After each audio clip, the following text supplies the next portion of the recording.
एक दौलतमंद इंसान ने अपने बेटे को वसीयत देते हुए कहा, बेटा मेरे मरने के बाद मेरे पैरों में ये फटे हुए मोजे यानी जुराब पहना देना, मेरी ये इच्छा जरूर पूरी करना। पिता के मरते ही नहलाने के बाद बेटे ने पंडित जी से पिता की आखिरी इच्छा बताई। पंडित जी ने कहा, हमारे धर्म में कुछ भी पहनाने की इजाजत नहीं है, पर बेटी की जिद थी कि पिता की आखिरी इच्छा अवश्य पूरी होनी चाहिए।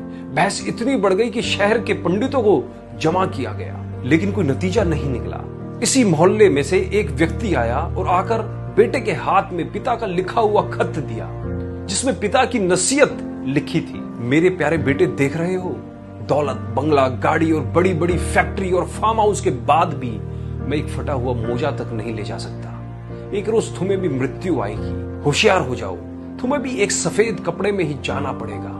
लिहाजा कोशिश करना, पैसों के लिए किसी को दुख मत देना, गलत तरीके से पैसा ना कमाना, धन को धर्म के कार्य में ही लगाना। सबको यह जानने का हक है कि शरीर छूटने के बाद सिर्फ कर्म ही साथ जाएंगे, लेकिन फिर भी आदमी तब तक धन के पीछे भागता रहता है जब तक उसका निधन नहीं हो जाता। बेटा, कुछ बातों का हमेशा याद रखना, जैसे जो आपसे दिल से बात करता है उसे कभी दिमाग से जवाब मत देना।